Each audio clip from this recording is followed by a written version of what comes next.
अकबर के महल में कई कीमती सजावट की वस्तुएं थीं, लेकिन एक गुलदस्ते से अकबर को खास लगाव था। इस गुलदस्ते को अकबर हमेशा अपनी पलंग के पास रखवाते थे।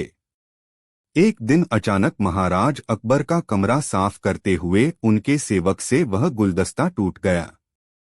सेवक ने घबराकर उस गुलदस्ते को जोड़ने की बहुत कोशिश की, लेकिन नाकाम रहा।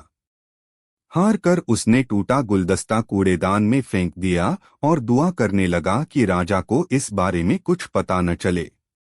कुछ देर बाद महाराज अकबर जब महल लौटे तो उन्होंने देखा कि उनका प्रिय गुलदस्ता अपनी जगह पर नहीं है। राजा ने सेवक से उस गुलदस्ते के बारे में पूछा तो सेवक डर के मारे कांपने लगा। सेवक को जल्दी में कोई अच्छा बहाना नहीं सूझा, तो उसने कहा कि महाराज, उस गुलदस्ते को मैं अपने घर ले गया हूं ताकि अच्छे से साफ कर सकूं। यह सुनते ही अकबर बोले, मुझे तुरंत वो गुलदस्ता लाकर दो। अब सेवक के पास बचने का कोई रास्ता नहीं था। सेवक ने महाराज अकबर को सच बता दिया कि वो गुलदस्ता टूट चुका है। यह सुनकर राजा आग बबूला हो गए। क्रोध में राजा ने उस सेवक को फांसी की सजा सुना दी। राजा ने कहा, झूठ मैं बर्दाश्त नहीं करता हूं। जब गुलदस्ता टूट ही गया था तो झूठ बोलने की क्या जरूरत थी। अगले दिन इस घटना के बारे में जब सभा में जिक्र हुआ तो बीरबल ने इस बात का विरोध किया। बीरबल बोले कि झूठ हर व्यक्ति कभी न कभी बोलता ही है।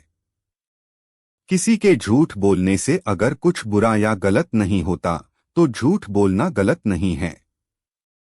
बीरबल के मुंह से ऐसे शब्द सुनकर अकबर उसी समय बीरबल पर भड़क गए। उन्होंने सभा में लोगों से पूछा कि कोई ऐसा है यहाँ जिसने झूठ बोला हो। सबने राजा को कहा कि नहीं, वो झूठ नहीं बोलते। यह बात सुनते ही राजा ने बीरबल को राज्य से निकाल दिया। राज दरबार से निकलने के बाद बीरबल ने ठान ली कि वो इस बात को साबित करके रहेंगे कि हर व्यक्ति अपने जीवन में कभी न कभी झूठ बोलता है। बीरबल के दिमाग में एक तरकीब आई, जिसके बाद बीरबल सीधे सुनार के पास गए।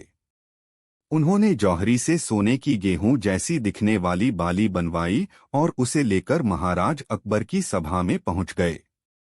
अकबर ने जैसे ही बीरबल को सभा में देखा तो पूछा कि अब तुम यहाँ क्यों आए हो। बीरबल बोले, जहां पनाह, आज ऐसा चमत्कार होगा जो किसी ने कभी नहीं देखा होगा।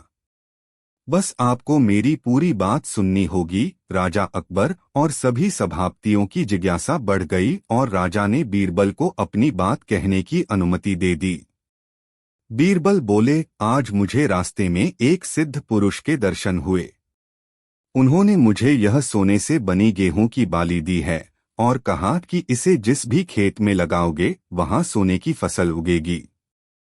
अब इसे लगाने के लिए मुझे आपके राज्य में थोड़ी सी जमीन चाहिए। राजा ने कहा, यह तो बहुत अच्छी बात है, चलो हम तुम्हें जमीन दिला देते हैं। अब बीरबल कहने लगे कि मैं चाहता हूं कि पूरा राज दरबार यह चमत्कार देखे। बीरबल की बात मानते हुए पूरा राज दरबार खेत की ओर चल पड़ा। खेत में पहुंचकर बीरबल ने कहा कि इस सोने से बनी गेहूं की बाली से फसल तभी उगेगी जब इसे ऐसा व्यक्ति लगाए जिसने जीवन में कभी झूठ न बोला हो। बीरबल की बात सुनकर सभी राजदरबारी खामोश हो गए और कोई भी गेहूं की बाली लगाने के लिए तैयार नहीं हुआ। राजा अकबर बोले कि क्या राजदरबार में कोई ऐसा व्यक्ति नहीं है जिसने अपने जीवन में कभी झूठ न बोला हो। सभी खामोश थे। बीरबल बोले, जहां पनाह, अब आप ही इस बाली को खेत में रोप दीजिए। बीरबल की बात सुनकर महाराज का सिर झुक गया। उन्होंने कहा, बचपन में मैंने भी कई झूठ बोले हैं, तो मैं इसे कैसे लगा सकता हूँ। इतना कहते ही बादशाह अकबर को यह बात समझ आ गई कि बीरबल सही कह रहे थे कि इस दुनिया में कभी न कभी सभी झूठ बोलते हैं। इस बात का एहसास होते ही अकबर उस सेवक की फांसी की सजा को रोक देते हैं।